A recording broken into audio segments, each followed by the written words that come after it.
Okay, va.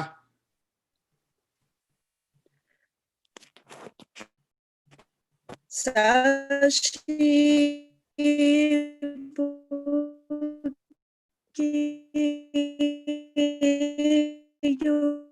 yukshin metotra dinashin regpaikte urvaki dokunam dashinda shupasho idam guru ratna mandala kam niryatayami.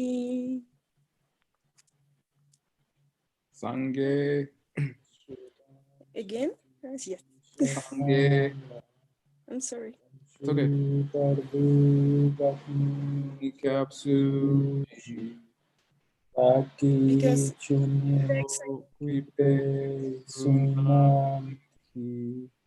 Rola Sangye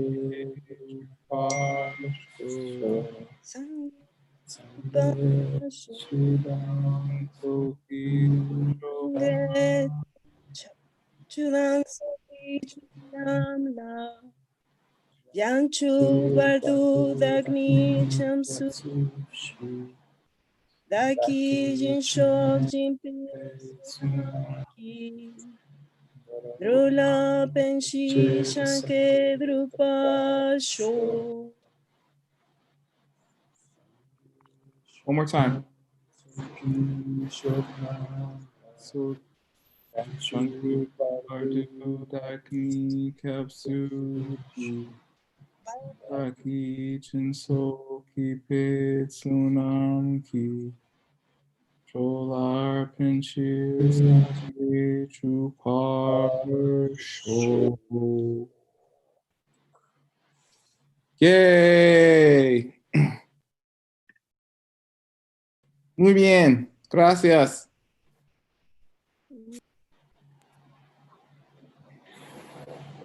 Okay. I'm sorry. Word, can I make a quick announcement? Yes. Para todos los que quieran las tareas del curso 13 en español, Berta González nos hizo el favor de mandárnoslas, entonces se las voy a mandar aquí en el chat para los que quieran hacerlas en español, ahí las van a tener. Gracias. Y sobre todo diles que van a estar en Word, no en PDF, para que las puedan hacer. Y van a estar en formato Word del programa, no Word del profesor, para que sea más fácil y las puedan hacer más fácil en el programa. Gracias.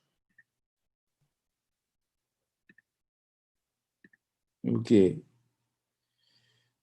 Acabaste, señor. Thank you. Rivas. Translate.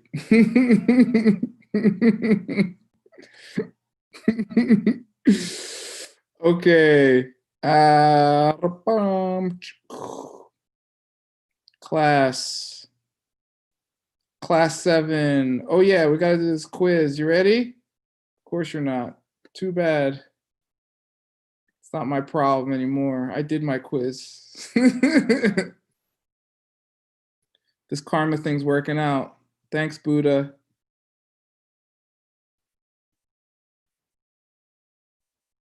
Too bad about all that bad stuff I did.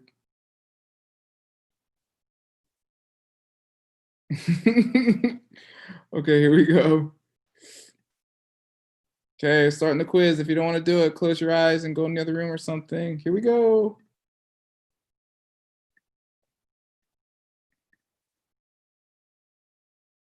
I hope everyone's doing their homework and their quizzes.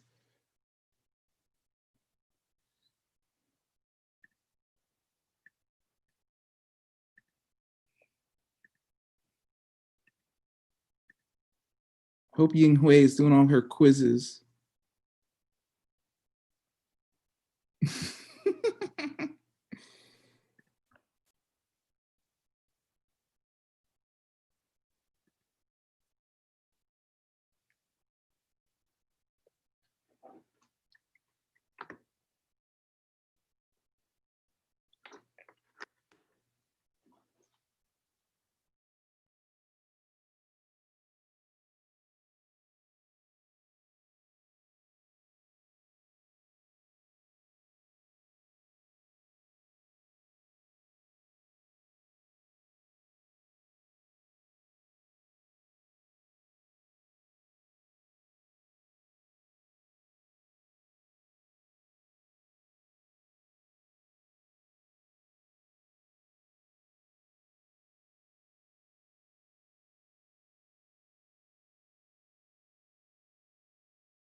Aldo, I know I'm going to do about the time change problem. What's that? I'm just going to stay after class. Anybody who wants to stay after and do the quiz or review what we missed, they can just stay. Cool. And Rivas is going to volunteer to stay later because he has nothing else to do with his life. That's a good idea. Sorry for Rivas. No, I'm joking. He doesn't have to stay, but I'll stay after if anybody wants to. Okay. Okay, Chiro. Thank you, Word. De nada. By the way, Word, I can't upload in the chat the Spanish homeworks, so I sent it to your email. Can you do that for us, please? Oh, because you're not a host or whatever? I don't know why I couldn't. So could you upload the document I sent you via email, please? Okay. Yeah, I'll try right now. Thanks. Thank you. Yep.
Aldo. No funcionó para yo tampoco. I don't understand. Oh, you couldn't? No, no puedo.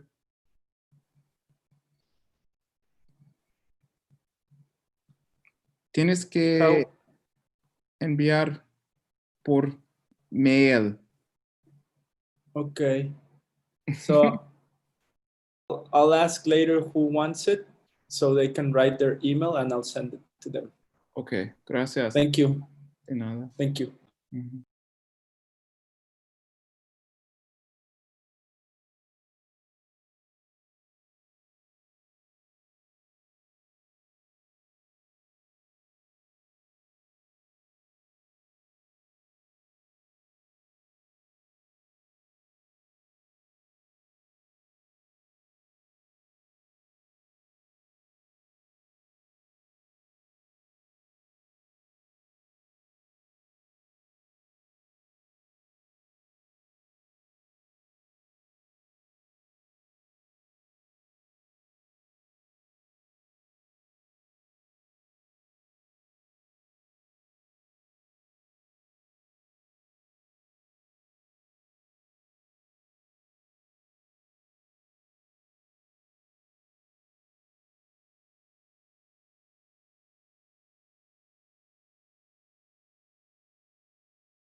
How we doing?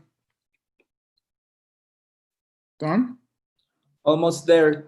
2 minutes. Okay.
Okay.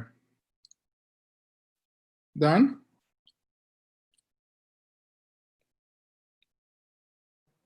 Yep.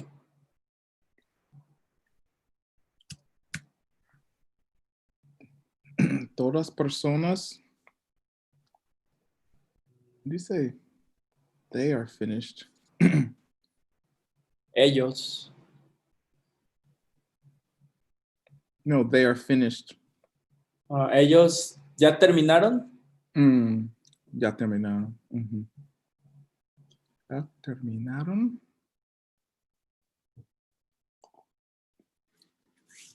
Okay, either way, I'm moving on.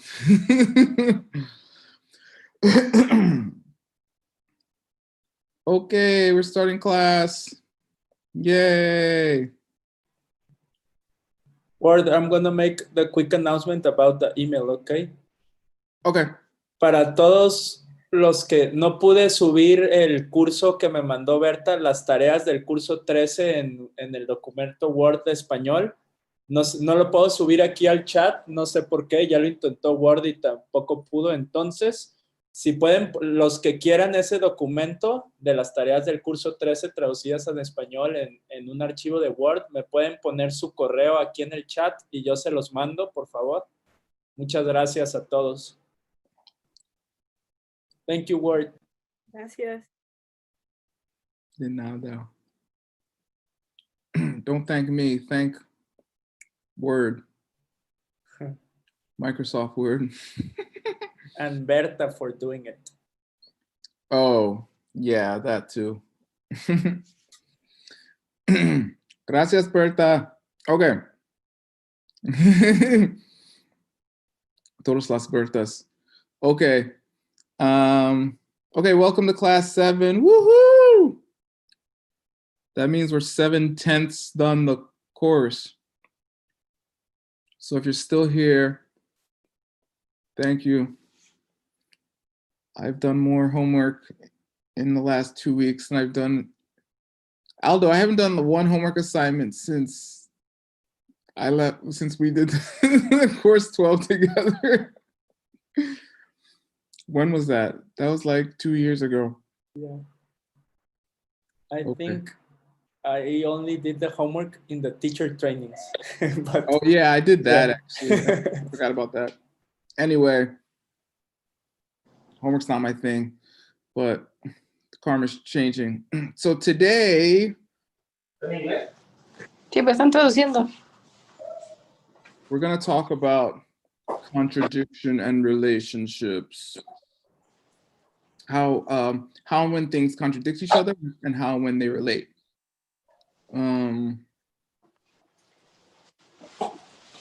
Maybe this is especially important in the sutra school. Where's Hasso? Hasso would know the answer to this. Why is this so important in the sutra school? Contradictions.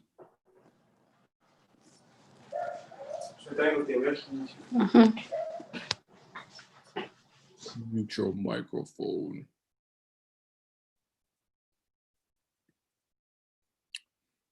Well, because how they describe emptiness, like their dunshi is like the opposite of everything that it's not. Do you guys remember that? So like when you see a clock, you're subtracting everything else in existence, and then whatever is left must be the clock. Okay, Prasangika doesn't agree with that, but that would mean everything in the world is like somewhat contradictory to that thing, right? I don't know. Anyway, studying this topic can help you, or Buddhist logic in general, I guess, is really good for just understanding Prasangika Madhyamika. I mean, if you ever want to crack these texts, maybe you don't. I'll tell you something. Reading these books is not for the light-minded, I guess, lighthearted. It's very difficult. And it's not for everybody. You know, there's other ways to practice. That's why there's bhakti yoga, like devotion. You know, you could just do really good things with your teacher in your heart and get enlightened very quickly. I think ultimately you have to practice bhakti yoga, right? That might be the highest form. But for the nerds in the room who can't keep their minds quiet, we learn books, and the books contain many cool ideas. And if you want to be able to read those books, I mean, besides having to learn Tibetan, you also have to learn logic to understand the flow of those texts. So, you know, that's why you're here. Okay, contradiction relationship. Say Gelmdrel. Gelmdrel. Yinghui. You. Yeah, you. Hey. Why do you think this weird N is on the end of this word? I'll give you a clue by highlighting that.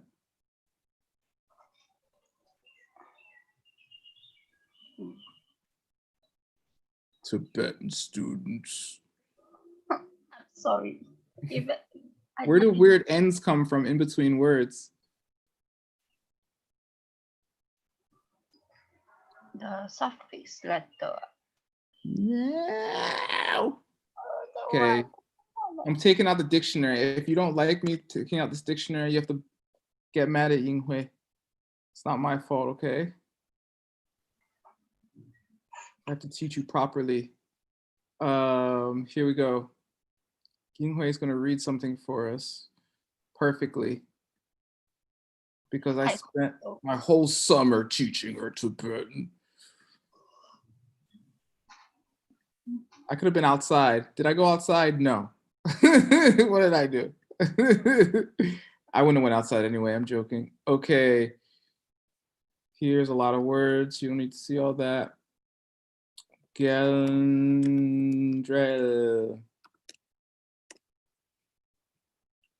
Boom, there it is. Okay. Pronounce this. Yinghui.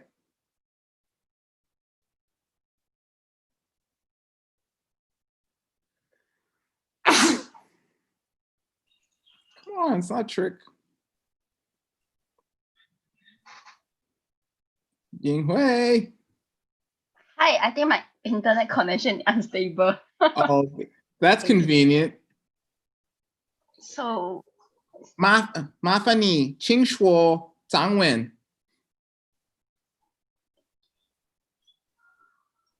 yeah, so what do you need me to do? Read this. Gouger. No, it's the same exact thing. Gelndrel. When there's an owl before a third column, there's a prefix, there's a prenasal, so it looks like an N. Oh, prefix and prenasal. Gouger. Yes, Ger. Gelndrel. Mm-hmm. Okay, I gotta study my Tibetan again. Okay. Uh-huh. Anyway, moving on.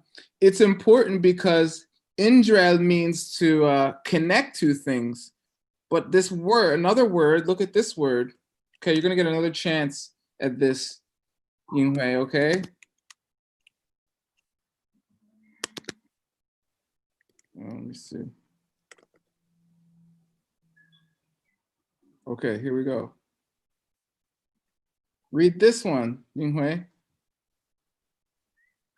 Jua.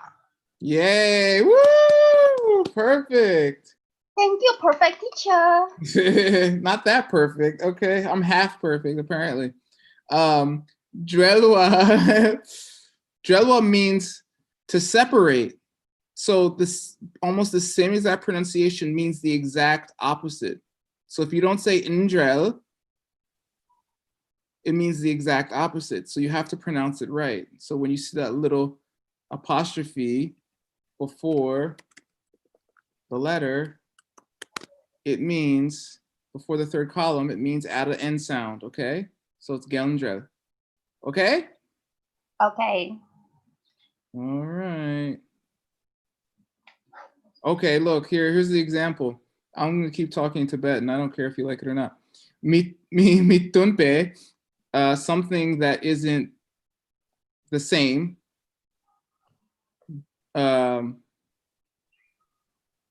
Drelwa,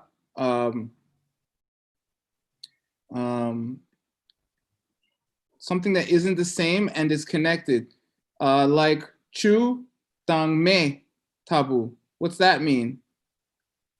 Here it is in Chinese, Jinghui. Chu dang me. Like water and fire. Yay! Exactly. Yeah. 水和火. Yeah, perfect. I've been studying my Chinese. You need to study your Tibetan. Okay, moving Okay. on. Okay, very good. Keep going here, word. So Gelndrel, that's why I said all that, okay? And so these topics are important for understanding emptiness and dependent origination. The word for dependent duration is drel, ten drel, okay? So first, gelwa. Contradiction, okay? When two objects are contradictory to each other, right? What's the most famous contradiction, two contradictory objects in Geshe Michael TCI teachings?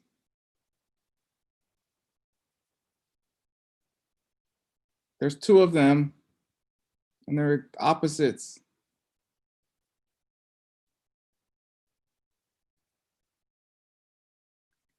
Two husbands, right?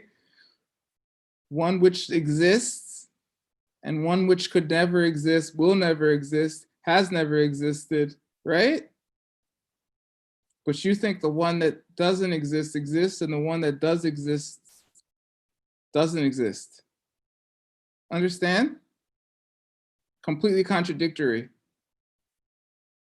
The thing you think is there is not there, and the thing you don't think is there. Okay?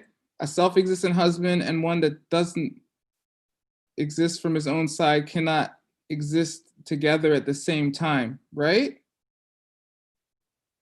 A completely self-existent husband and a completely non-self-existent husband in the same person, as the same person, cannot exist at the same time. Okay? Okay, that's just a secret to all happiness. Just saying. Okay, Drelwa, I didn't make it up. The Buddha did, and then Geshe Michael as Geshe, the Buddha as Geshe Michael, and then Drelwa, relationship, study when objects share relationship. So this is a typo. Someone wrote that wrong. With each other. This should say relationship, clearly, right? Okay. Two features of a contradiction. Okay, this is what a thing has to be contradictory. So maybe you can't say two husbands are contradictory. We're about to see. Maybe I'm wrong, although it's still helpful, I think. For two things to be in contradiction with each other, they must have two conditions. Here are the two conditions. Say tade. Tade. This is actually second column, Rivas. I know you care. But since there's no instance when TH is spelled in English where it doesn't make a sound. So if you put THAD, someone's going to say thade, right? What's the most famous example of this being used incorrectly? Geshe Lobsang Tarchin. Okay, they spelled it on his, I don't know, passport or whatever, green card as THA, Tharchin, okay? So also Tanka, they spelled TH. Although, unless someone tells you it's Tanka, it should be Thanka in English, right? Anyway, none of you care. Tade, so something that's separate and or distinct, meaning for something to be a contradiction, there must be two things that are separate and that exist, okay?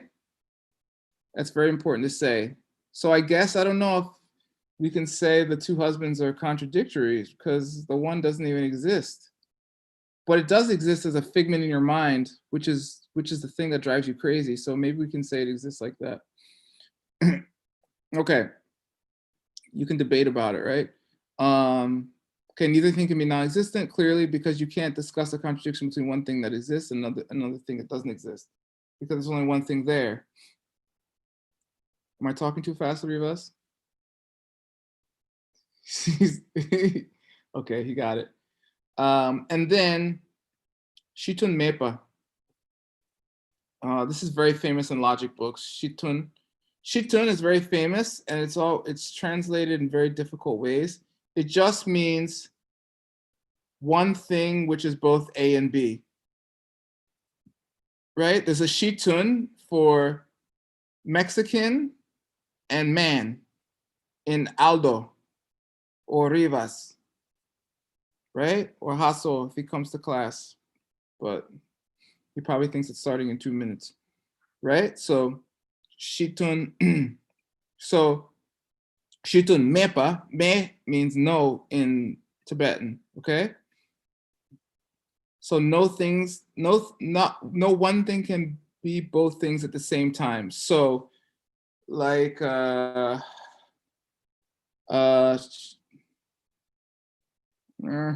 like working things and changing thing.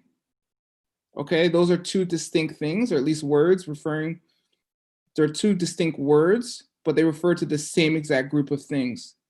So clearly they can't be contradictory, and they're not.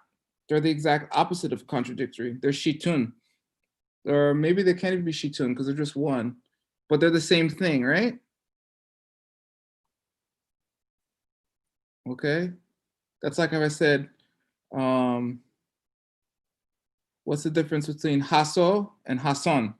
Okay, it's the same guy, right? Okay, maybe he'll come to class. I can make fun of him to his face. So I'm not making fun of Hasso, I love him.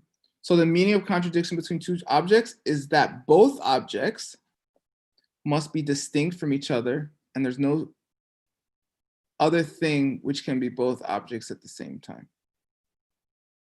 Right? That's what I just said, summarized. All right. Why should we study this? You should ask that question.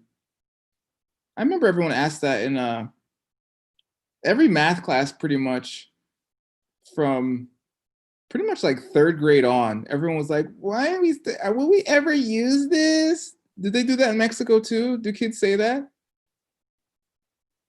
I mean, from third grade all the way up until like, unless you were a nerd trying to be an engineer and going to calculus class, every kid at algebra, you're like, will we ever use? And then we never used it. unless you're Aldo and you went to architecture school or something, there's no use. I mean, what are you gonna do with derivatives in those supermarket? Nothing. But will you use this logic? Yeah, you'll use it every day. And you do use it every day. But a lot of logic is so ingrained in your mind, you only notice it if people aren't doing it. And then you consider those people like, you know, crazy people or something. Like, I don't know. I don't know. This coronavirus seems to be bringing out the crazy in a lot of people, if you hadn't noticed. There's all these conspiracy theories online, which are like, I don't know. For me, I'm like, that's insane. Like, even if it's not, you should spend your time otherwise, is my feeling. But there's so many, you want to talk about contradictions, right? And you should watch for these contradictions, because when you see a lot of them, something's not right. Okay, but you don't want to hear all that. You want to finish this class. 2 kinds of contradictions. Say penson, pangel. Is that the right gel?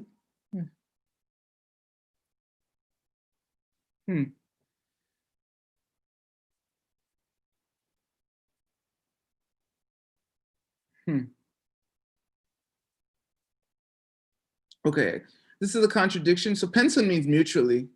By the way, if you study these ACI courses and learn this vocab in these ACI courses makes up like, I don't know, 90% of the words in these holy books. Like, it's literally, you see the same words over and over and over, because many of them are technical words that, you know, because a lot of the books are about, what do you say, like how things can exist. There's a fancy word in English, ontology. It's probably like ontológico or something in Spanish. And there's only like a few words for that stuff. And so you see the same words over. So if you think like Tibetan is like some endless thing you'll never learn, it's not true. just if you study your ACI courses and do the vocab in Tibetan, then you will have enough Tibetan to at least be introduced to those courses, to those books. Okay. Anyway, so this is a true contradiction. A contradiction where two things are mutually exclusive. Okay, meaning one is to not be the other, right? So the perception of the one object means that the other one is necessarily not there. So the example they give, which might be strange to you, is, for example, a water pitcher and everything which is not a water pitcher. Okay, which might seem weird, but again, I think this concept is very important in the sutrist school. ¿Cómo se dice sutrist en español? Sutristas? Sutristas. Wow, I just add an A and it's Spanish, or an O. Okay. Now I know lógica. Okay, I'll remember that. It's not lógico. And then, do you know where this word lógico comes from, actually? It means word. It means word, or the spirit of something. Logos, in I think it's from the Greek, actually. Logic, logos, like biology, all these things, the spirit of life.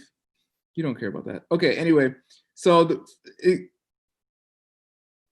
this example of a mutually exclusive contradiction encompasses everything in the universe, okay? Anyway, this is important, again, for emptiness. How can something be self-exist? How can something have a quality of becoming from its own side, and yet two people can see it differently? Okay? Immediately that should off alarm bells for you. They give the example of heat and coldness. And you have to say completely. Can something be completely hot to the touch and completely cold to the touch at the same time?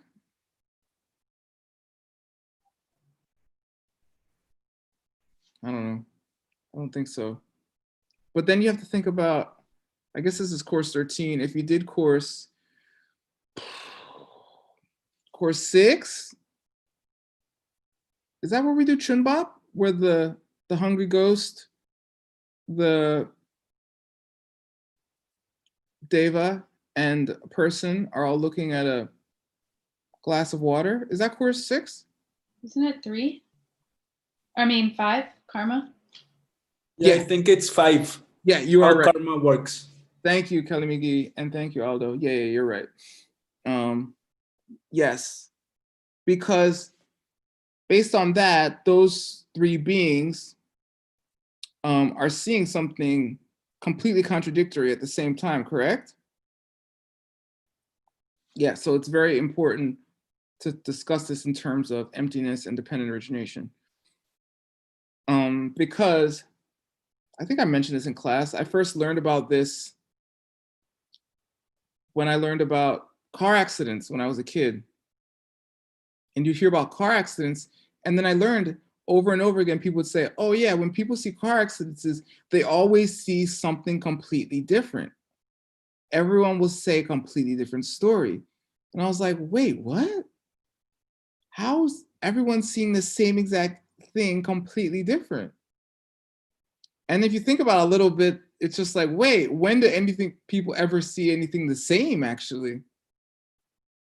If you examine it a little bit, you'll find that it's not the case. Okay, here's 3 examples. On the debate ground, they use color a lot. They'll say, yeah, that's one of the first debates. They'll talk about like red or something. And like, can the yellow can a completely yellow banana be blue or something like that? And it's a whole debate. They usually leave out the word completely, and then you have to figure that out or something. Okay, so takpa mi takpa, we've had over and over again. It's unchanging and changing things. So something can't be unchanging and changing simultaneously. And remember, both things have to exist, right? They're exclusionary. And this one's interesting, but it's basically the same thing. Takpa and ngupo. In the homework, oh yeah, okay, we're gonna get to there. Because remember, ngupo, actually means like direct or something, but it becomes the word for working thing, like a functioning thing. Wait, I was thinking about it before class. In Spanish, they don't use the word work as function. They don't say, do they say like trabajando for functioning or no? Yes. You can? Yeah. Like, for example, si el aire acondicionado está trabajando, it's funcionando. Is the air condition working? Oh, okay, cool. I didn't think they did. Okay, so same thing in Spanish too. I don't know about Chinese. Rick can tell me if they use, I guess, what, 工作? I guess 做 means to do. So I think so. Okay, so a lot of languages might have this. So also contradictories, ngupo and ngume. Again, may just means not. So non-working and working. Okay, so these things are directly contradictory.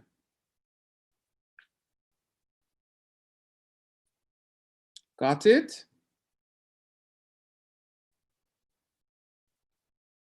Okay, I'm gonna keep going, whether you got it or not. And then Hlenchik Menegel is a contradiction where two things are diametrically opposed. That's a fancy word in English that I really like. It means if the one is there, its opposite cannot be present. Can I think of an example from like regular life? I don't know.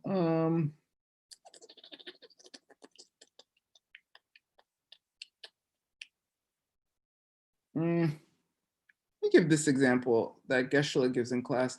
He gives the example of Ngenpo and Pangja. So Ngenpo is a antidote. If you know this word at all, or if you've heard it, it's probably in terms of the four powers, right? The fourth power, depending on who explains it, is the antidote, right? The thing you do that cures the bad thing you did, after you took refuge and had intelligent regret and promised you wouldn't do it again. Okay? Then you do something to antidote it. And then, so the pangja, pang means to eliminate, ja means the thing. So when the antidote hits the thing to be eliminated, it should displace it, right? That's the idea. And so they can't, so they're mutually, they're diametrically opposed, right? They're opposites.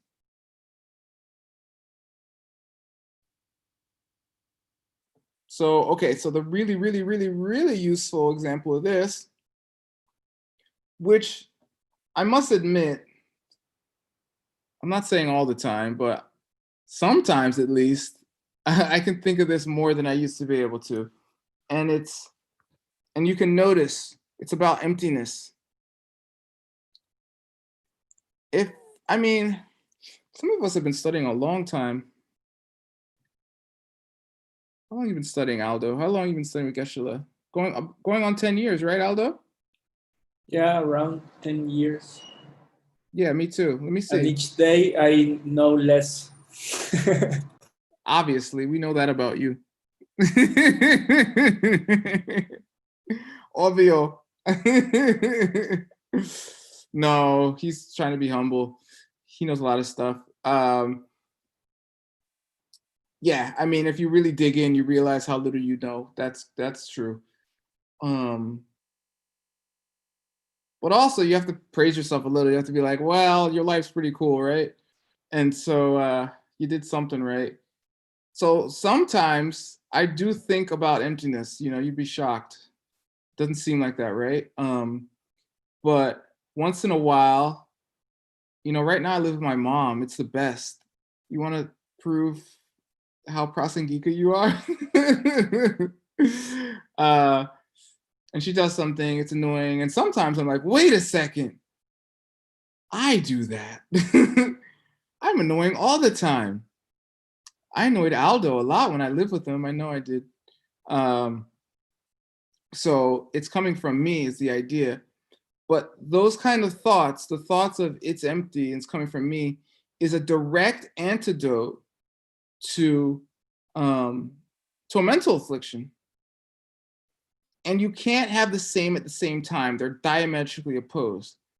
And now in the beginning, it can seem like, wait, I was thinking about emptiness and I was still getting mad. But what happens in the beginning, hopefully the second decade is gonna be better than the first, okay? What happens in the beginning is it switches really fast. You're having 65 thoughts a finger snap, and 1 out of every 130, right? You're thinking about emptiness, and you think, I thought about emptiness and it didn't work. I don't know about this teaching, wordsmith, you know? But actually, for those milliseconds, right? Those 65ths of a second that you're thinking of emptiness, you can't have a mental affliction. I've tested it really. It's not possible. It's not possible to be like, oh my God, that's all completely on me. And it's coming completely from me. I did that thing and there's nothing there except the stuff I did, and to be mad at a person. It's not possible. It's not possible. And if it seems like it's happening, it's because it's fluttering too fast and you need to meditate more. And you'll slow your mind down enough to be like, oh yeah, wow, look at that. It's like, right? Because it's like, imagine being able to, meditating a lot is like, it's like a strobe light in the club. Okay, you ever, in el club? ¿Cómo se dice strobe light en español?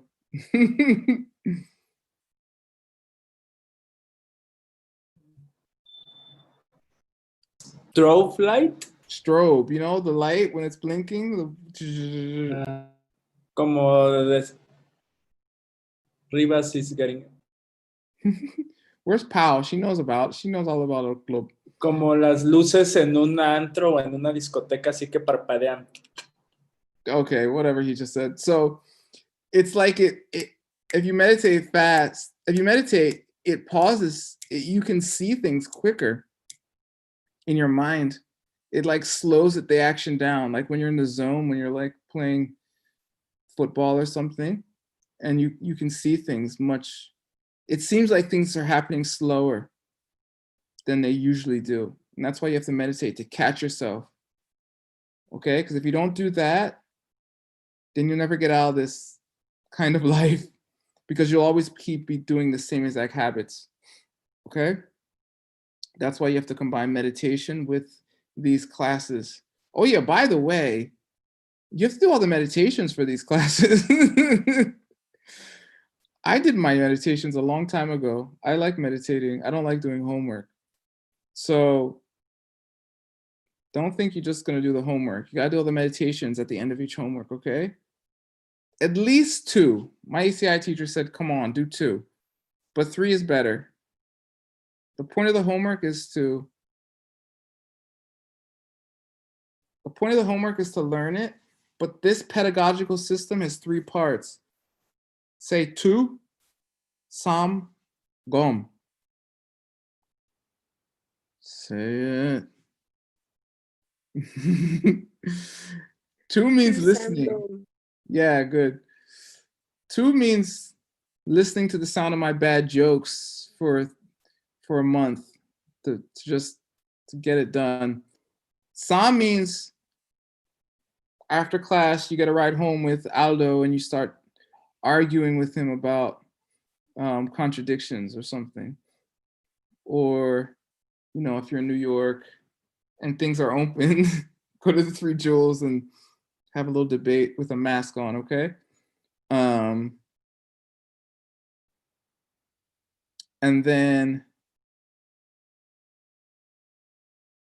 then the third, Anna Ruth has a question. I don't know exactly what she's saying here. Something I'm not being able to speak.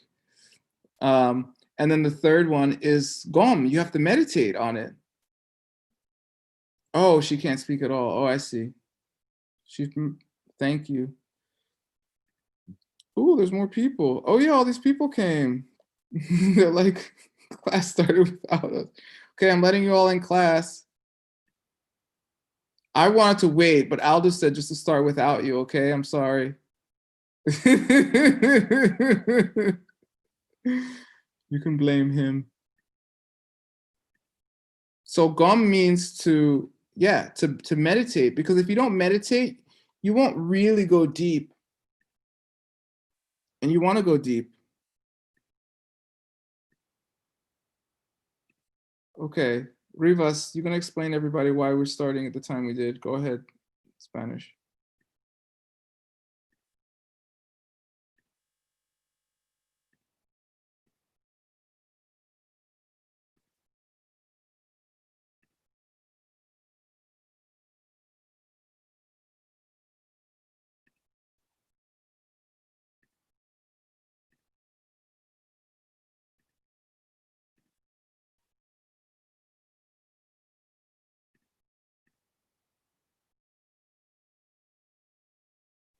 Okay, sorry, it's a lot of people.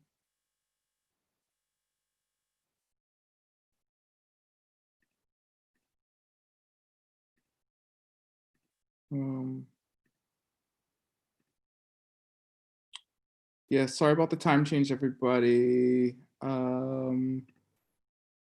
didn't know it was Daylight Savings Day in Mexico.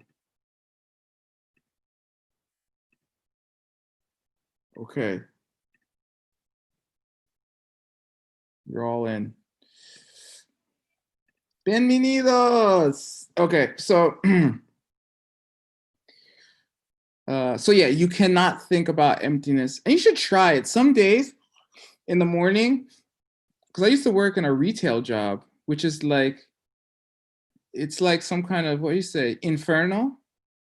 It's like one of the like minor hell realms or something. The public comes in there, people are very mad, they want to yell at you, take their problems out on you and all this stuff. So they do. And I'm not a very patient person, okay? Anyway, so I'll just start yelling back. And then I met Geshe Michael teachings, and I was like, oh God, if I'm not patient, I'm really gonna go to hell. So I gotta be careful. And yeah, so some days before work, I'd be like, just think about emptiness. Just do that all day. And 45 minutes to work, you forget. But you should try sometime and just do the thing in your mind. Watch your mind really closely, because an antidote and the problem cannot exist simultaneously. Okay? Yay! I said all that. Okay. Now, there's 2 kinds of relationship. To To be one thing is to be automatically other. Actually, we already did this in a class or something very, very similar. But here we go again. So this one is similar to Dunchi. So this talks about Chevys and cars again, but there's any quality and characteristic you can talk about. So to be a Chevy car, right? You have to say that basically. Is to be a car. Okay? So if you got rid of all the cars in the universe, you would get rid of all the Chevy cars. Correcto? Okay. And then, so that's a one-way relationship, meaning if you got rid of all the Chevys, would you get rid of all the cars? No, you'd still have some Toyotas and Teslas around and stuff. Okay. But how about a changing thing and a thing which is made? Okay. If you got rid of all changing things, what would happen to all things that are made?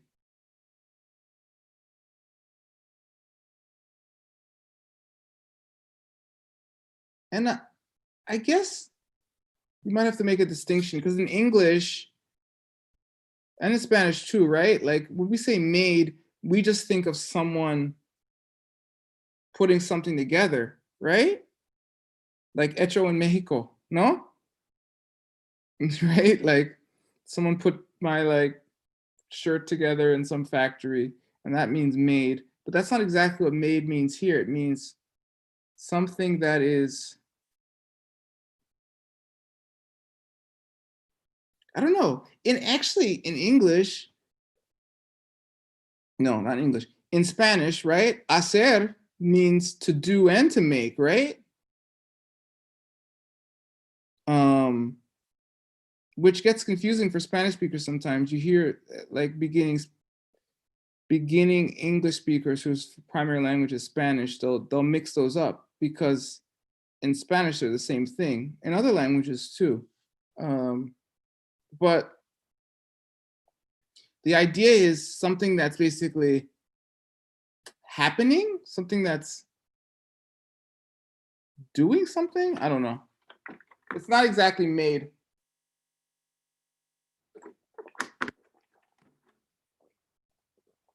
Okay. So that's a two-way relationship. If you got rid of the made things, you get rid of the changing things.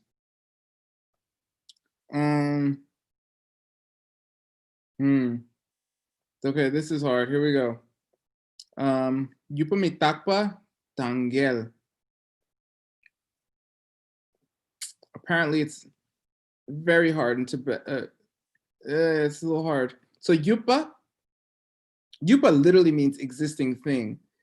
But here, you have to know that yupa means like all existing things, okay? There's no indication of that in the grammar. You just have to know that, okay? So being all existing things, every one of them, is contradictory to being a changing thing, okay? But being a changing thing is not contradictory to being all existing things. So this is another one-way relationship, okay? Because it's another category thing, right? Basically, because it are changing things that exist. Is there any changing things that don't exist? No, I don't think so. Are changing things a thing that exists?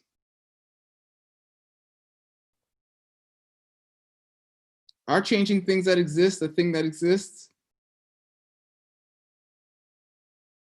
Yeah, totally. Yes. Yes. Yeah, I mean, yeah. So, but do all existing things, if we got rid of If we got rid of all existing things, would we get rid of all changing things that exist?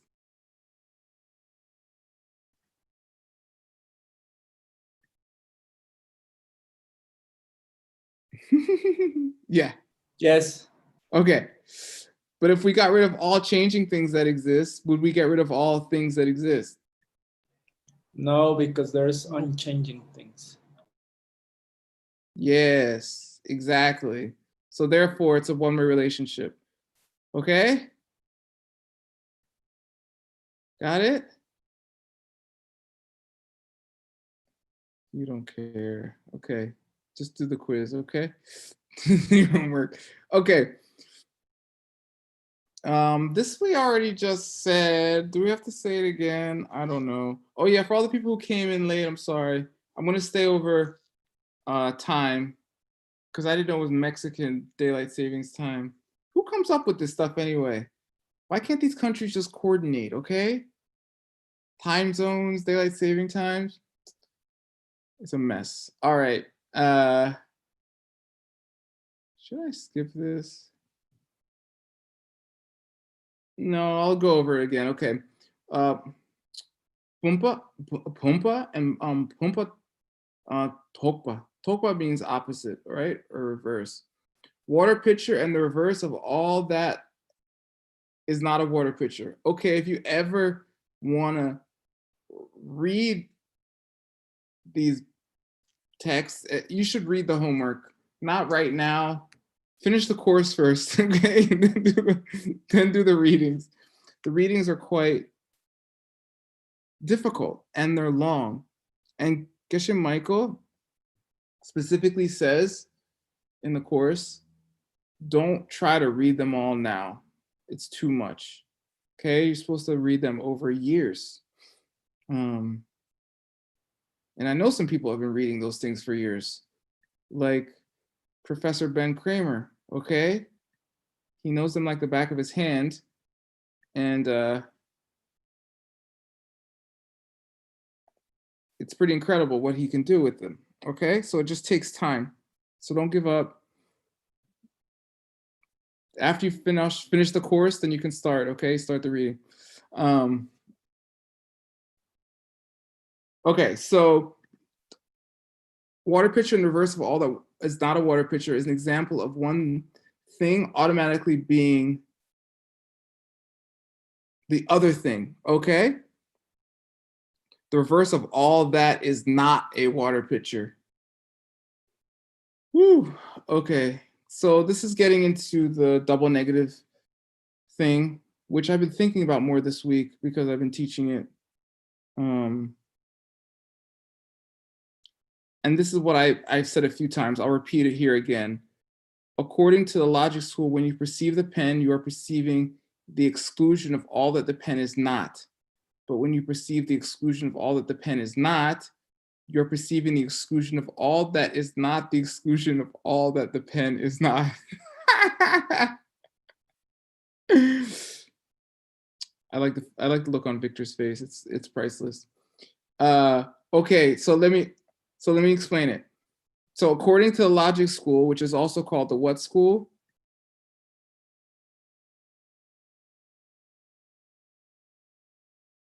Sutristas. Okay, it's the same school. According to the Sutristas, when you look at something, you eliminate everything else in the universe and come up with that thing. Okay? And that's how you can identify a thing as a thing. Because there's a real problem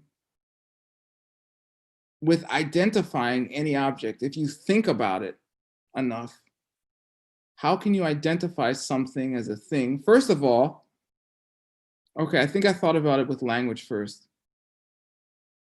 And Noam Chomsky, the famous linguist and the father of modern linguistics, has this term called the poverty of stimulus. Good luck translating this part, Rivas. The poverty of stimulus, which basically means there's never enough information that would allow a baby to learn a language. It's impossible if the baby isn't somehow imbued, okay, which is what the Buddhists say. They are imbued. They're imbued with karma, right? But if the baby isn't somehow inside, if they don't have some kind of wiring knowledge before they're born, or as part of their mechanism of being human to understand language, there's never enough information for a baby to be like, oh, those are the words, that means that. And I know you can try to think, oh no, it's not true. You can point at something, you say it over and over, right? But how does the baby know that the pointing isn't the thing that is the thing? And why is the pointing not the word and the word is not the pointing? Understand? There's a real problem with identification of any object, especially changing objects. So if things are constantly changing, if you don't see your mom for a while, this is what Kamala Sheila says, right? You don't see your mom for 10 years and you have an old picture of her, how could you ever identify that as your mom if she's really a changing object? You think about it. You think, what's we're talking about now? Just finish the class word. Okay, fine. So when you perceive a pen, you are perceiving the exclusion of all that the pen is not, okay? Victor, you got that part so far? So in the Sautrantika school, the sutras, the logic school, they're saying to identify a pen, you have to say, well, it's not a house, it's not a dog, it's not Victor. There's only one thing left it could be, a pen. Okay? So just take that as fact. That's just what they do, okay? I'm not saying it makes sense. I'm not saying you have to believe it. But that's just what they do. It is a discrimination process, to answer your question, Vic. Basically, but apparently it's supposed to happen in like a millisecond. You go through everything that exists that you've ever seen. Be like, well, it's got to be a clock. That's all that's left, okay? And Geshe-la explains this, I think, course 4, really in depth. If I remember correctly. If you remember better than me, tell me. Okay. So then, if you were to think about this concept, Victor, of when you perceive the exclusion of all that the pen is not, okay?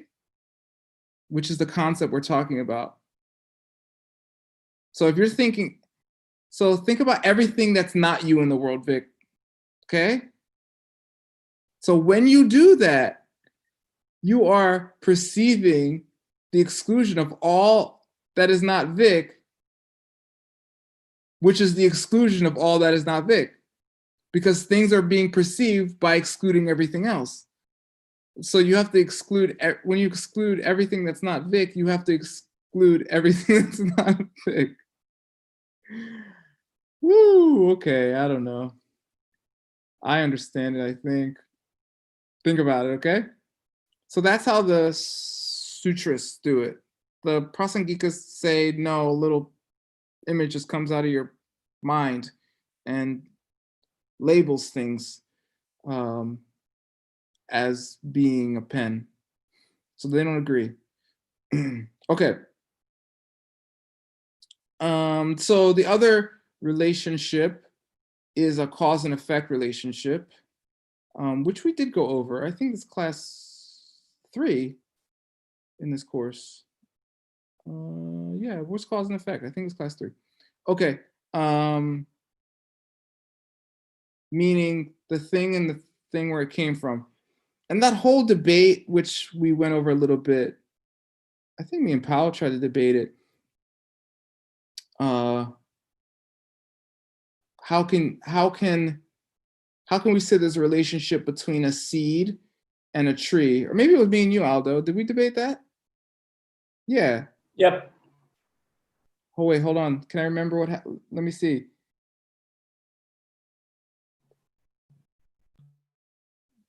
Beyote? Is that an acorn? Bellota, yeah.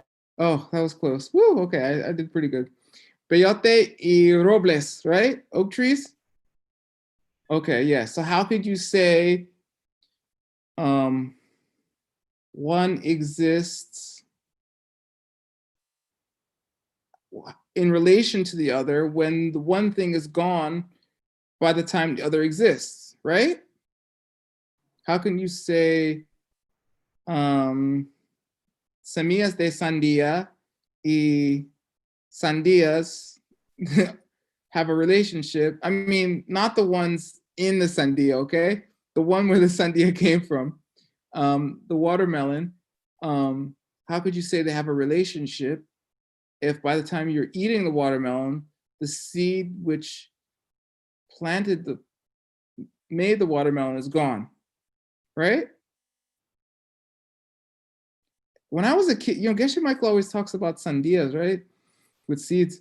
When I was a kid, I was obsessed with watermelon seeds, and I really wanted to see one grow. So I planted one when I was like, I don't know, 3 or something. I just barely remember, in Jamaica, my family's house. And it grew, actually. I think they got watermelons. So there you go. But so to say that is true, the only way to rectify that is to say, oh, well, those things are cause and effect over time. Okay? Because otherwise, it could never be a relationship.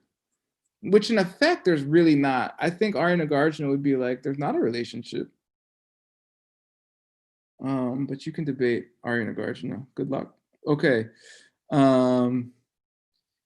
So yeah, this is it. A working thing in the moment after it and the original working thing is an example. Oh yeah, this is like the pen and the pen 1 second after.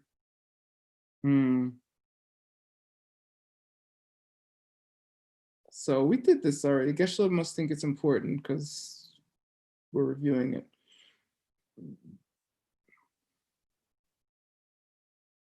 Okay. Got it? You're like, no. Don't worry. You're gonna ace the quiz, okay? It's already late. Which is left? Is this the last page? No. Okay, it seems like we're gonna go late. I'm gonna go late. It's early for you all. So here's the three criteria, three things you need for relationship of identity. To be one thing is automatic to be the other thing. Okay.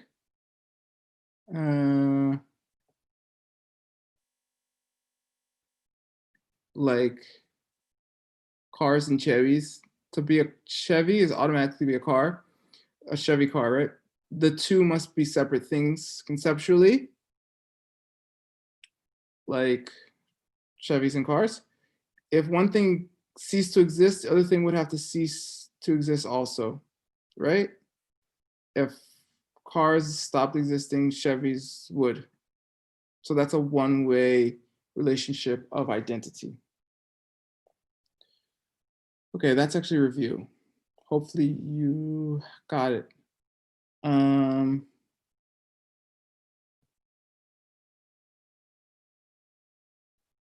Oh, okay. This actually came up in my mind-only book this term in the Mixed Nuts, which, trust me, you don't want to know about.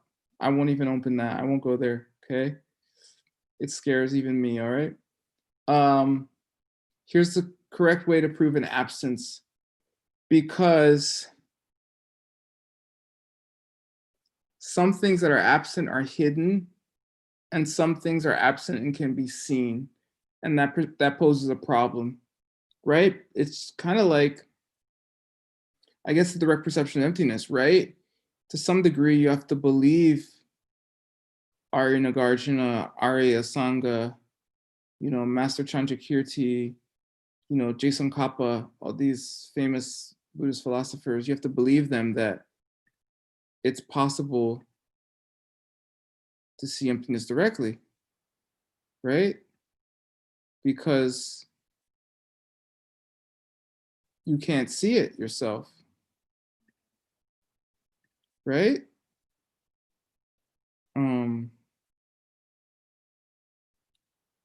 And then you have to prove that it's possible to see it, okay? And you have to get really clear on that. Trust me, if you get clearer on your understanding of emptiness, you will be happier. If you want to know how, I think I mentioned this before, but I'll say it again, it's important. If you want to know how well someone understands emptiness, whether or not they're consider themselves Buddhist or whatever, just see how happy they are. People can only be as happy as they understand the emptiness of things. And then you say to me, "Nuh-uh, my abuela is quite happy and she never had a Buddhist teaching in her life." Yeah, but your abuela is wise and she knows things change. You can't control things the way you think you can. A rose by any other name smells as sweet. And what are those views?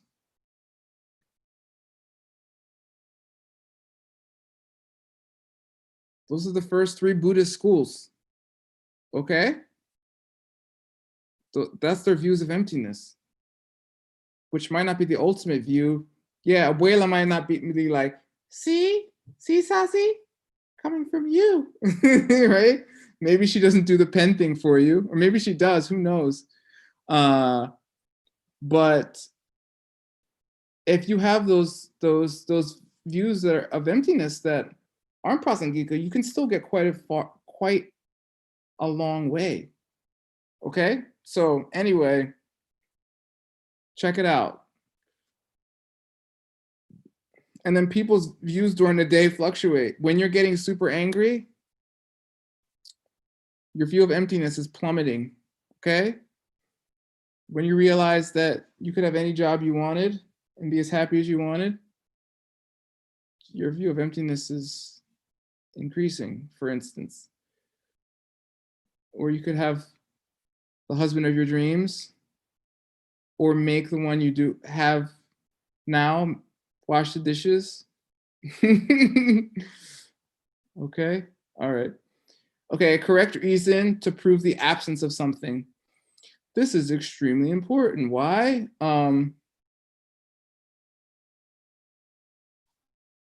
Because of what I just said, okay? Like, for instance, they use the example of hungry ghost, which is very famous in Buddhism. It's just a type of being that, basically a ghost, right? Un fantasma. I don't know in Spanish. Probably fantasma. Okay. The thing that's absent in this proof is, okay, yeah. So when we talk about these things, emptiness included, we have to make sure that the person you are teaching the thing to is ready to hear that thing. Okay?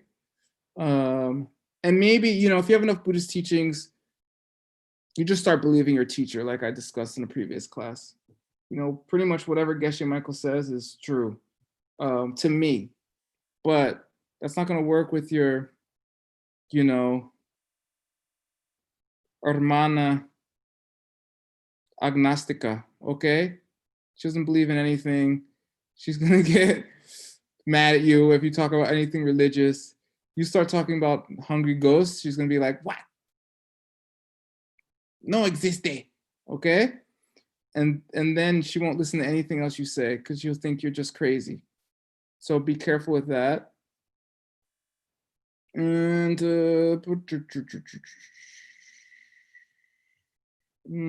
one second.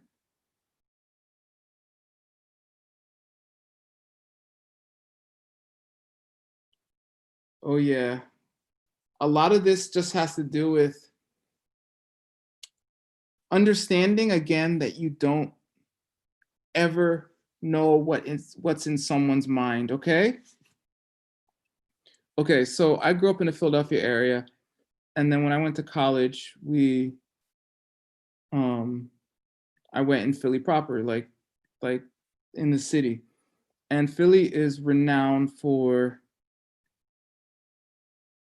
people being able to fight, okay? And it used to be a lot edgier, we say in English, right? Tougher? I don't know. Meaning, you don't want to get in a fight in the street in Philadelphia, okay? And it's not that hard to get in a fight in the street in Philadelphia because people are angry all the time, okay? It's not like Guadalajara. People are all like, Buenas tardes. Okay, no, it's not like that. Okay, you could get punched in the face very easily. So many people in Philadelphia learn martial arts. Okay, and I'm amongst them, and so is my brother and a lot of my friends. But I've never been in a fight in the street in Philadelphia.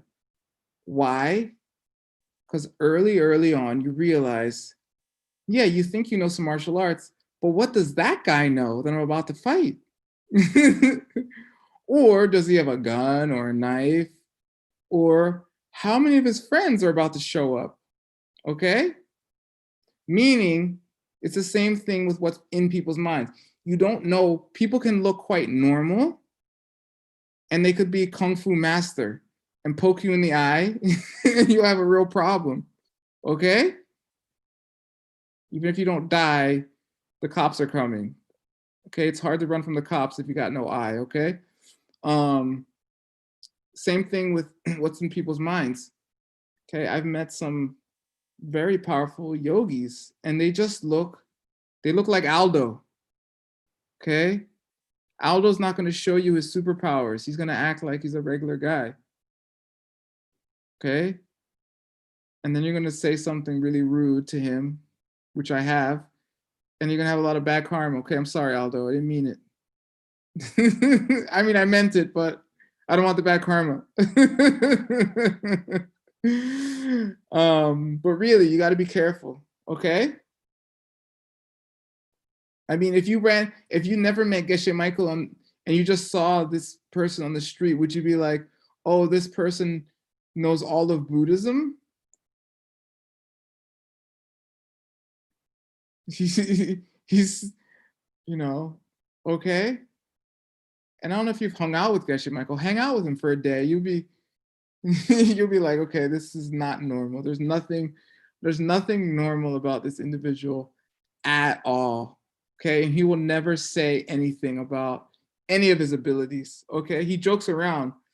If you really watch him, anything he jokes about, his abilities far surpass that. Okay, I've had the honor of hanging out with the Holy Lama a few times, and it's unbelievable. You would never believe it. So anyway, don't judge others. Okay. So a correct reason for proving the absence of something which is difficult for the other person to perceive.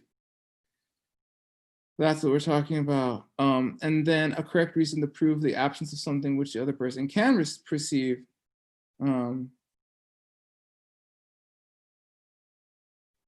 Yes, that's the whole class pretty much. That's what you're doing the whole class. And that's emptiness.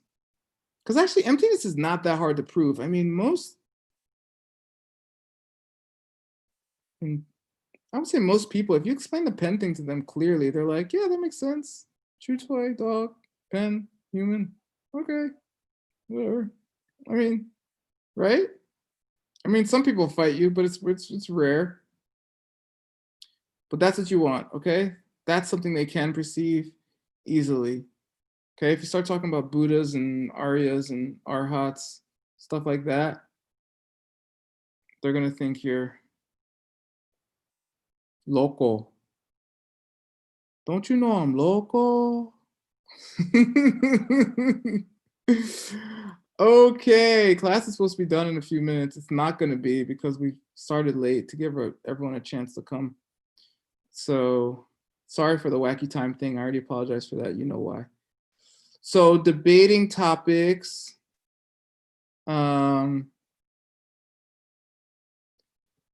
So this is a whole thing. I mean, we're barely debating. I know how disappointed you are.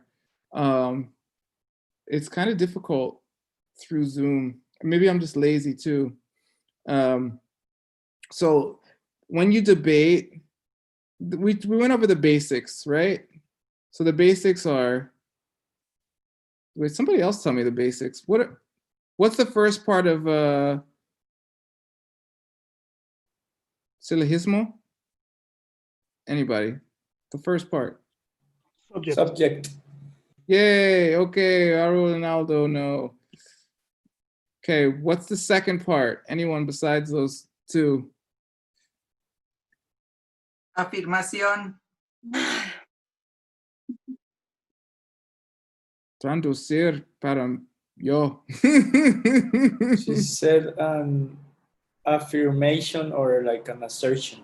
Yay! Perfecto, ¿verdad? Okay, yes, exacto. Okay, and then the third part. Algo que es producido. I heard producido. She said something that is produced. Kind of. Berta, repite. La razón. Sí. Woo. Okay, good. If that's what you meant by produce, then you were right. Whoever said that. Okay.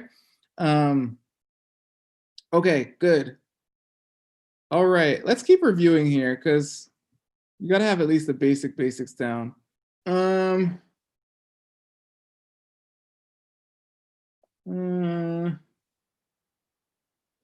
one thing I didn't go over actually.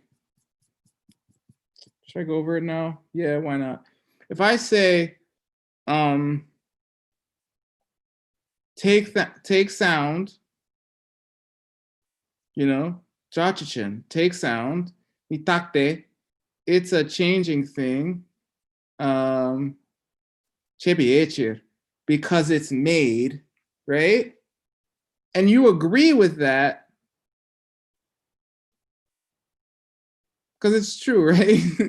I mean, the good Buddhist debate, actually, you want to say something that's wrong. But if it's right, you just say, I guess for that, you just say yin, which just means, yeah, it is. Okay? That's the thing I didn't cover. In Tibetan, you just say the verb of the thing you're saying, how it is, if you agree. It's the same in Chinese. Okay. Anyway, so what are your options? If you don't agree, so Sasi. Lista. No. Sí.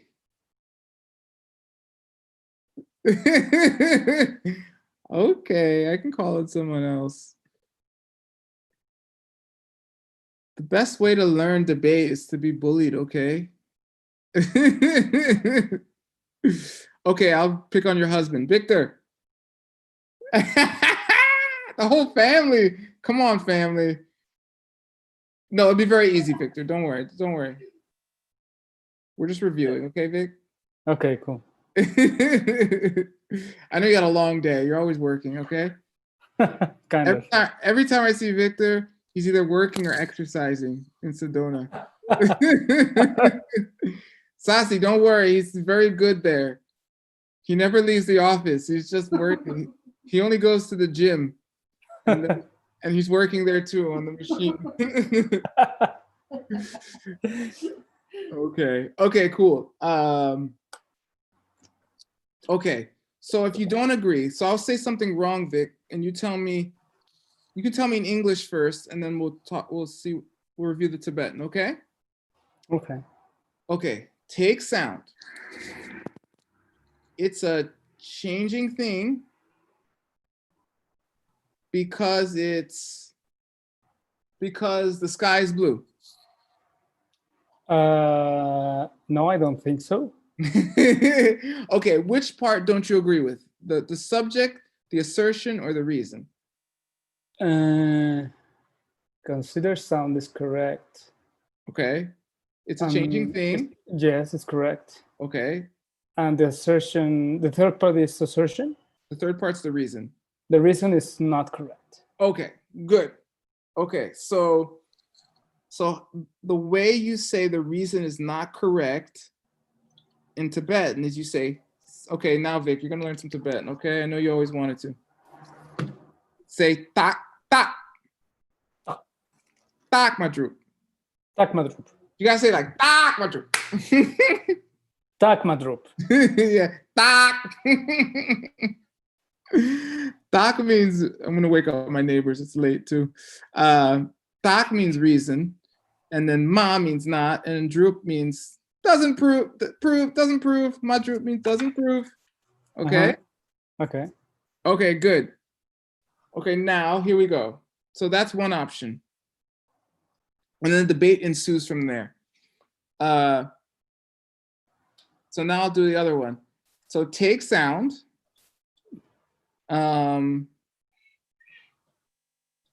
It's an unchanging thing because it's made.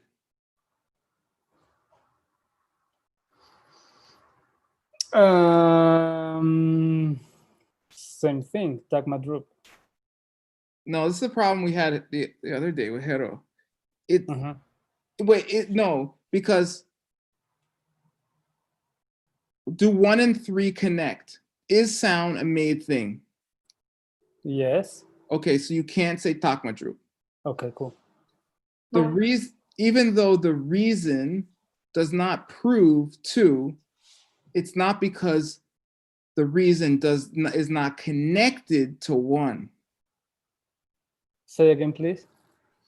The reason, okay, so we just say 1, 2, and 3. 1 is the reason, the subject. 2 is the assertion. Yes. And 3 is the reason. Okay. Okay, it's just faster than saying subject, reason, assertion over and over. So 1 and 3 have to connect. Yeah. Right? So is sound a made thing? Yes. Good. So does 1 and 3 connect? Correct. So you can't say tak madrup. Okay. Because the reason does connect to the sound, to sound.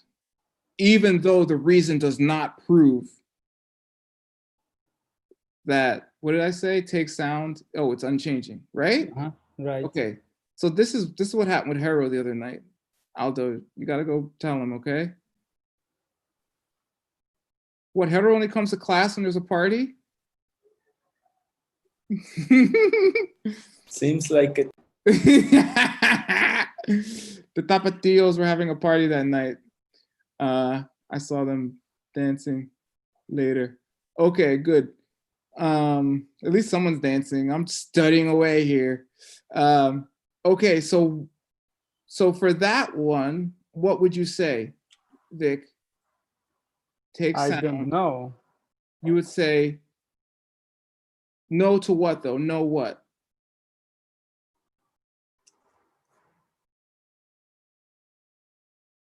To the assertion.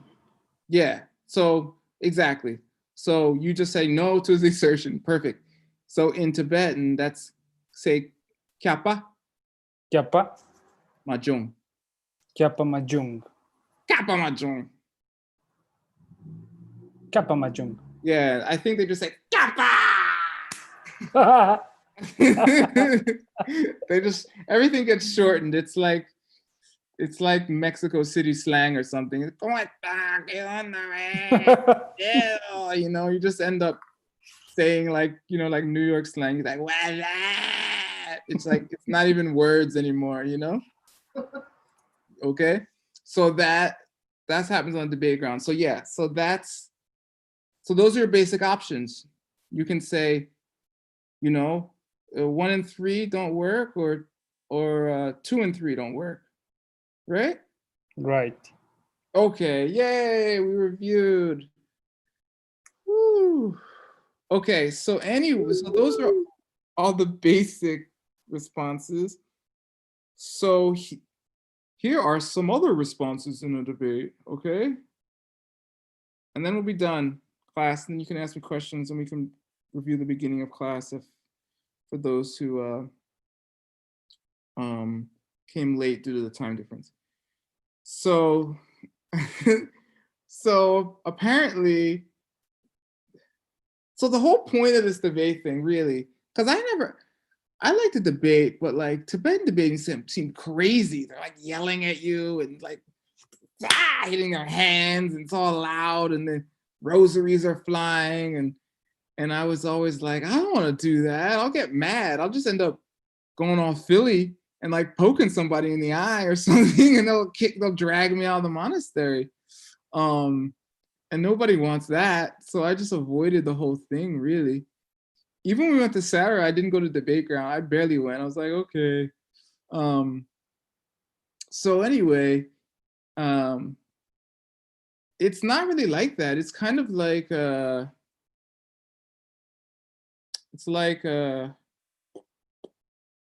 it's like boot camp in the army or something. Okay, where there's like pretend guns going off and stuff, and you have to like crawl through the barbed wire or whatever without getting distracted because your life depends on it. So the whole point is you want to be able to keep your concentration even when crazy things are going on. So the whole point of the debate ground and all the seeming insanity is that, okay? And so here are some ways you can basically mess with your opponent on the debate ground to help them in that way. So if someone says something, and even if you can pretend like you don't know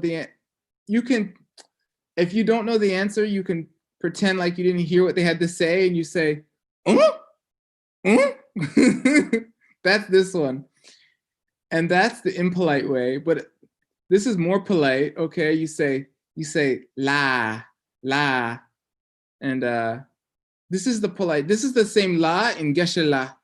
If you hear people saying Geshe-la or Gen-la, this is this la. It means, it's an old word to say is in Tibetan, actually.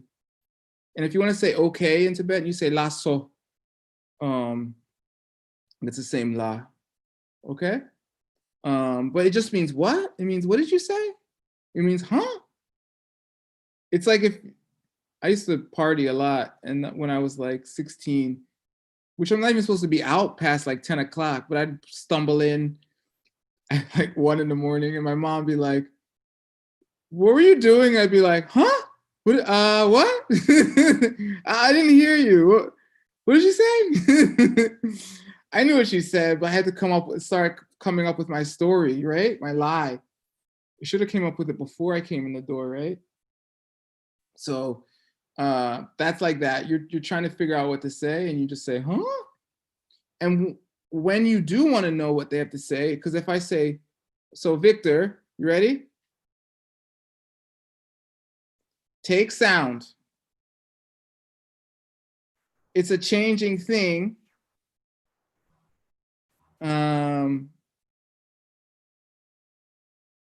Because the sky is green. You would say what? Dogma droop. Oh, so are you saying sound and the sky being green aren't connected?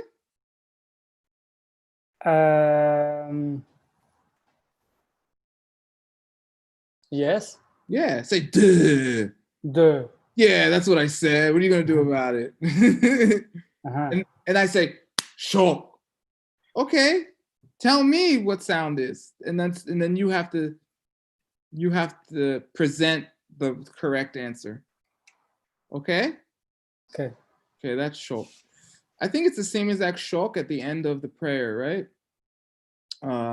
It literally means to come, like come forward or something, come here, or let it be so. Anyway, this one, some of this stuff is they've been saying it so long, no one knows what it actually, how to spell it or what it means. Okay, so this is a saying. It says, you say dochir, And basically it's when you're taking too long, you're like, come on, what are you thinking about? You know? Okay. And if someone really takes a long time to answer, you say, everybody joins in and they go like this. They go, no, ta! Which means you should be ashamed of yourself. It's like going, vergüenza! like shame on you. That's basically like, because you're supposed to keep a debate going like pretty rapidly, and if you take too long, they basically mess with you. They just make fun of you.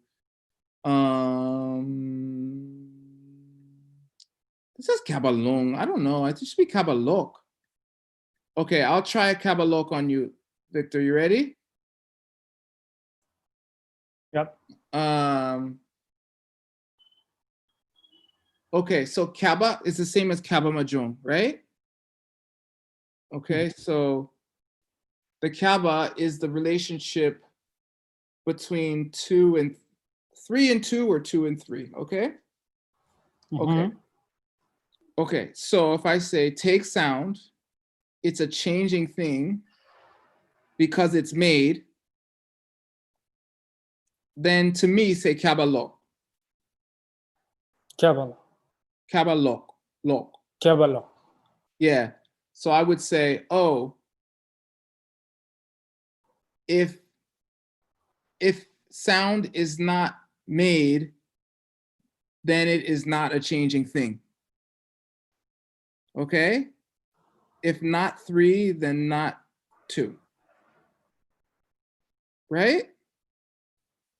That's kabalok. Like, tell me the kaba. Like, if it's true, then you got to tell me the kaba. So that's all. And if you should all come to the mix nut sometimes. Geshe will say this sometimes to the nerds. He'll say kabalok. And sometimes it's very, very, very confusing. You have to pay very close attention to understand what's going on in these debates, okay? And to be able to do the kabalok means you know what's going on, right? Okay, now Victor, your turn. Okay? Okay. Take sound. It's a changing thing because it's made. Kabalok. Kabbalah. No, I'm saying to you now. Kabalok. Oh, yeah. Tell me. What's the kaba? And the kaba is take sound. No. If not 3, Uh-huh. what's 3? It's made. Okay, so say that first part. Take sound. Yeah, just the third. If not 3, so if Made. if it's not made, If it's not made, then not 2. then it's a changing thing, or what? It's not a changing thing. It's not a changing thing. Yes. Yeah, that's kabalok. It's Good. confusing, man. Yeah, that's the whole point. Like you got to really you have to really get it, or you're going to be confused. Okay. This one I don't remember here in the class. Maybe I just missed it for a second. Lepta, I guess that means, I think it's lapta, not lepta. They might have spelled it wrong. Lap means to say, but I might be wrong. I don't know. This one's very famous. Korti korsum. That means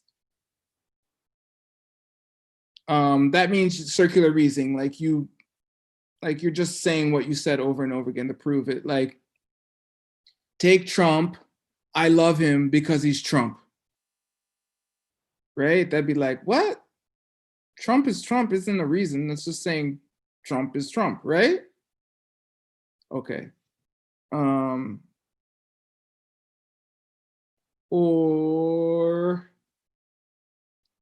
I guess it can work in a negative way. Like you could say, take sound. It's a changing thing because it's made, and you say tak madrup, and you're like, oh, So just because, so sound being a made thing means it's not changing, and you say, duh. Yeah, that's what I said. Just because sound is a made thing doesn't mean it's changing. And you say, well, take changing things. They're made. Or because they do something. No, they do something, therefore they're made. And the person says, duh. Oh yeah, I agree. If it's changing, it's made. And then you say corti corsum. You can't agree that, yeah, you can't agree in one case that a changing thing is made, in another case, because it's sound and it's a changing thing, that it's not made, right? And people do this all the time. I was just watching a debate between two television reporters, and the one would not admit something exactly based on his reasoning that was analogous because it would have made him look bad. So he said no, even though based on his reasoning, it should have been yes. Corti corsum. Yay, that's it. Woohoo. Okay. Woohoo! Someone's happy. You should be happy. Okay.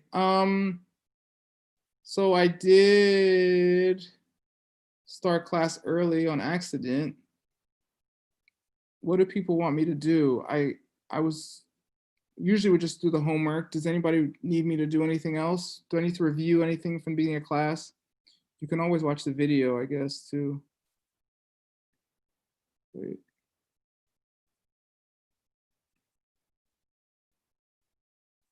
No one's saying anything. We're just gonna do this homework. Fine with me. I already did my quiz. Okay, here we go.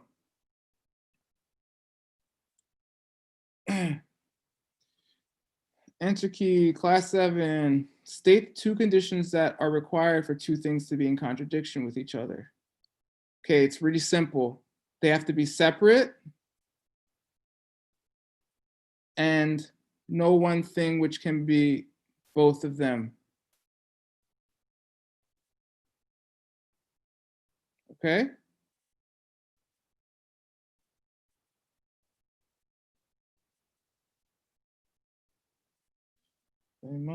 They must be such that there is no thing which can be both of them. Okay, good. Because the 2 things can't contradict if they are the same thing. That's basically it. All right. Name and give one example of each of 2 kinds of contradictions.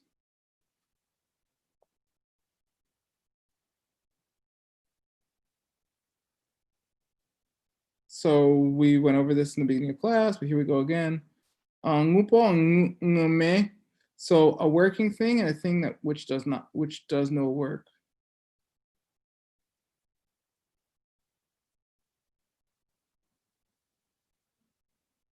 Okay, that's really easy.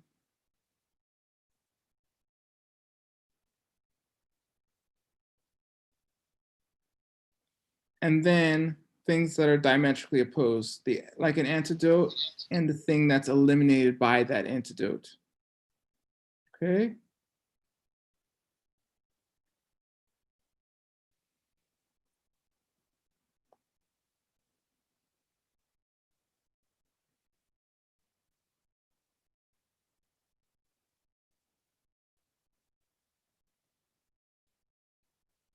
All right, I'm gonna keep going here. Name and give one example of each of the 2 types of relationships. A relationship where one thing is automatic to be another. Okay. So the examples we had was a Chevy and a car, and a water pitcher, and the exclusion of all that is not a water pitcher. Okay.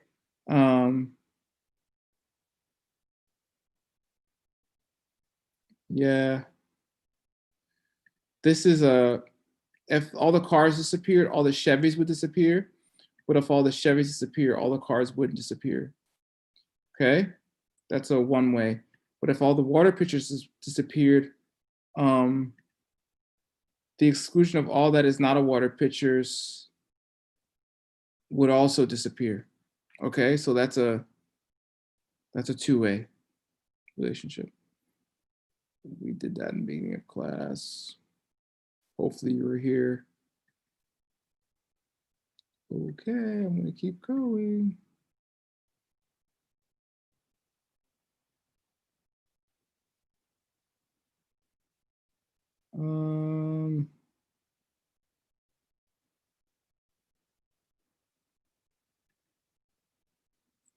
Dawn, I just saw your comments in the chat. We can talk about it at the end, okay?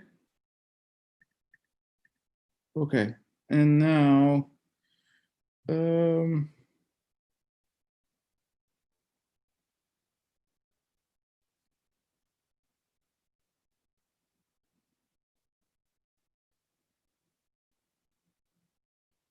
I think you're right, Dawn. Sorry.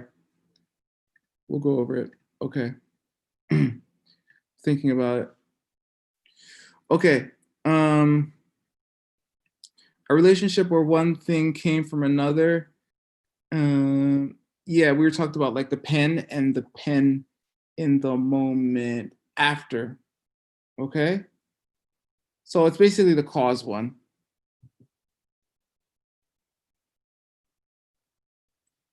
So those are two types of relationships, either by identity or cause and effect. It doesn't say that, but that's what it is. Okay. I will keep going. Give 3 criteria that are required for 2 things to share a relationship where one is automatic to be the other. To be one must automatically to be the other, okay. The 2 must be separate. So this is the opposite of the last one, pretty much, right? Not that one. The opposite of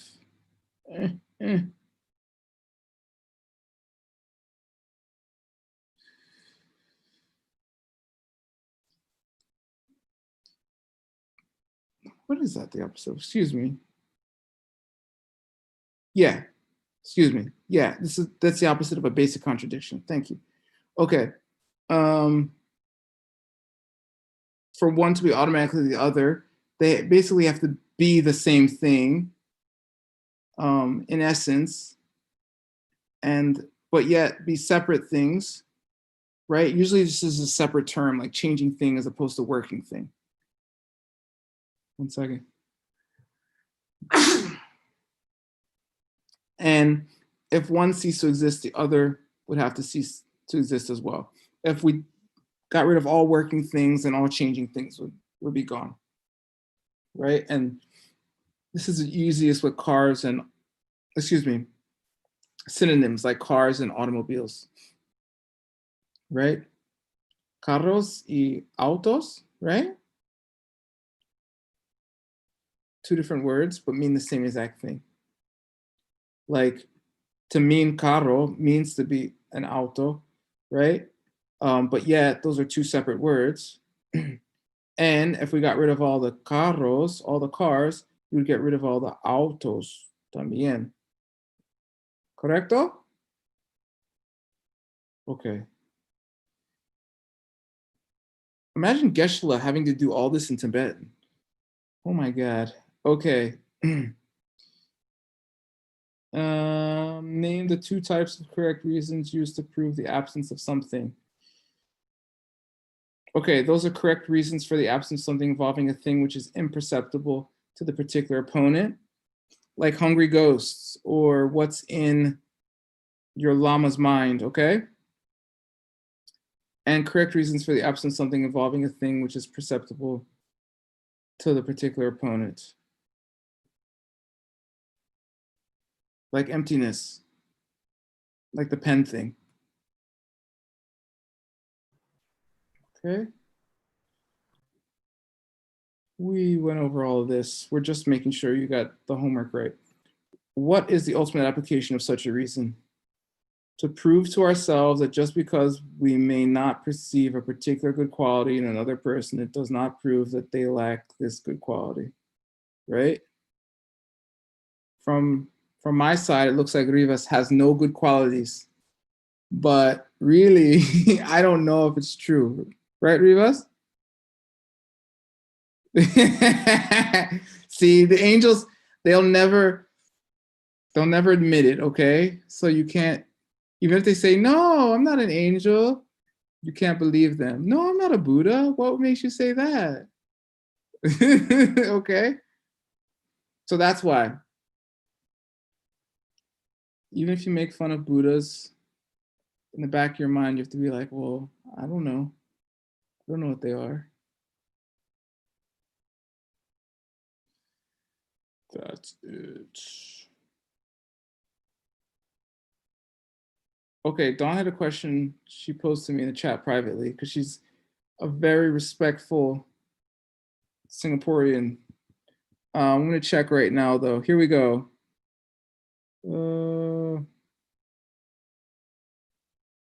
JCap. Yes.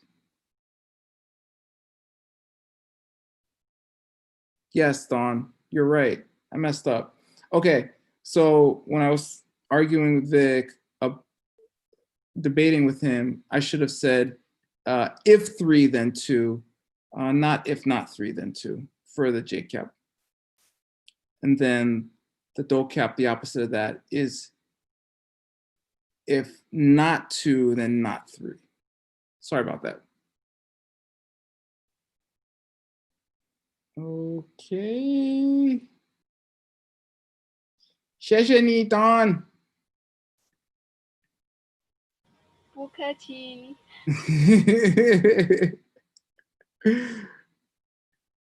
Cool. All right. Any questions?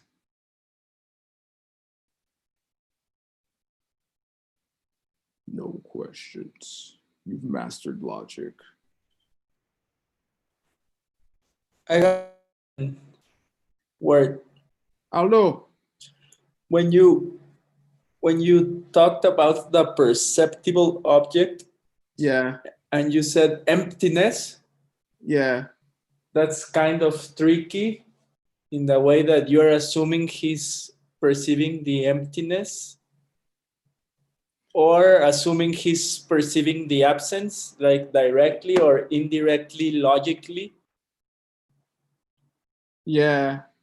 Well, it's always tricky. It's always tricky when it's about emptiness. Everything. I mean, Yeah. I've been in a lot of arguments because, you know, me. But what happens is sometimes I'll be like, this happened to me recently. I was explaining dependent origination to somebody and they were like, yeah, okay. That makes sense, you know? And I had like 2 conversations with them and they're like, wow, okay, that's cool. Wow, that makes sense. And the 3rd conversation, something particularly sensitive came up for them. So they could accept the emptiness of everything else, but of that, they were like, no, it's impossible. And they got very, not quite angry. And they were somewhat open still. They didn't say, actually, that's not possible. They said, I can't accept that that's true.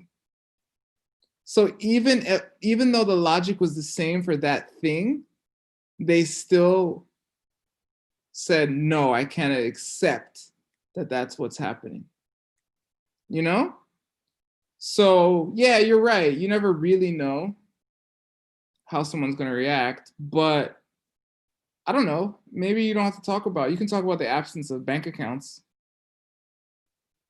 You know, I like to start with bank accounts before emptiness. Before I studied emptiness, I studied 0 a lot because I'm a nerd. But if you study 0, you are studying emptiness. How do you say, do you know the word for emptiness in Sanskrit? Anyone? Shunyata. Yeah, good. Shunyata. Shunyata. Shunyata. Yeah. Shunyata comes into Persian, which is an Indo-European language, as sifre. And then cifre comes into Latin as cipher. And then cipher comes into Spanish as cero. Cero. Yeah, and in English is zero. Okay, so the word emptiness is the word zero. But you have to understand something. The Romans didn't have zero, right?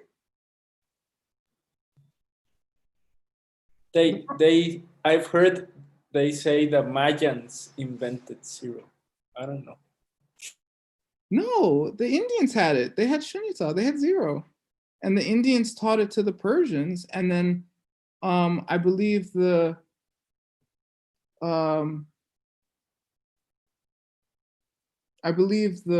what became the Muslims, right?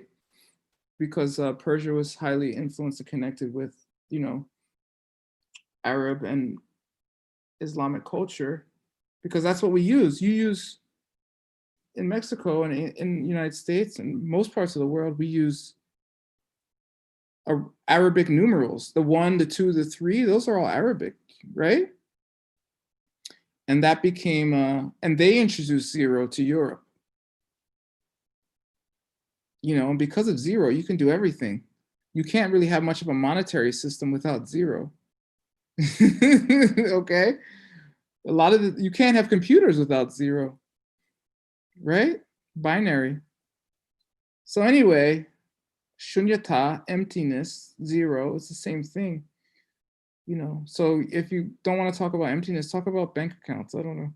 It's the same.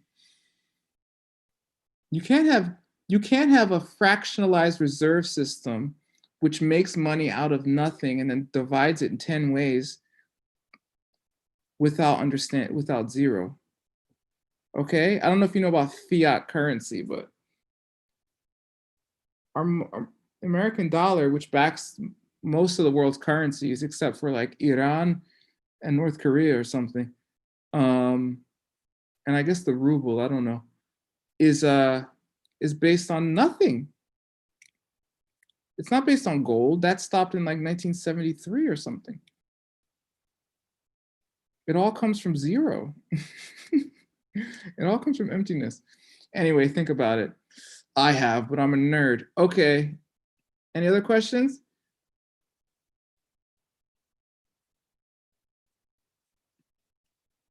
No, you just want to go to bed. Okay, go to bed. Let's do a prayer. So, wait. So class is going to be at the right time for you all. So class is supposed to be at 8 o'clock your time on Wednesday, right? Okay. So people in the United States, most of which already left because it's already late here. Class is going to start at 10 o'clock in New York on Wednesday, okay? Because Guadalajara is now 2 hours behind us. All right, let's do a prayer. Prayer.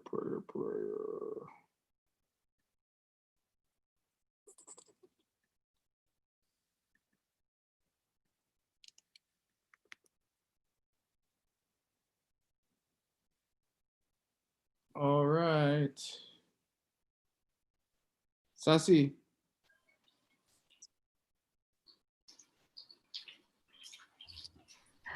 Okay. Wait, did you do it in the beginning? No, someone else did. Did they stay? They probably left. They ran away. Oh, no, I'm here. Nicole? Yes. Okay, Yes. Sasi. You're off the hook, okay? Only one time? Yeah, okay. So, Only one? okay, hold on, Nicole. So all, Yes, only one time. yeah, 1 second. You just say sashi, and then you're gonna just say gewa, okay? One time each. Okay. Una vez. Okay, so just say sashi really loud. Buki jokshin miktok tram. Rirabling shir nende genpadi. Sangye shingdu mikte urwargi. Joku namdak shingla chuparsho. Iram guru anamandalakam niryatayami. Okay, Nicole, say gewa really loud. Diji Gewoku. Sunam Yeshe Doktorchi. Sunam Yeshe Lejumwe. Tampa Topa. Shok. There's our shok. Shok. Show. Show me the enlightenment. Come on, enlightenment. Come on. Shok. Show. Okay, that's it. I bothered you enough. Thank Okay. you, Word. Thank you, Lord. You're welcome. Please do your meditations, study for the quiz. We're almost done the class. Don't stop now, okay? And probably this weekend, we're just gonna do course 13 all weekend. Yay! But I have to talk about it with the higher ups at ACI Mexico, okay? I'll tell you, we'll tell you the schedule on Wednesday, right, Aldo? Yep. Okay, perfecto. Okay, gracias. Gracias. Gracias. Gracias. Thank you. Gracias, Rivas. Gracias por la traducción. Okay. Gracias, Ale. Gracias, Alex. Adiós. Gracias.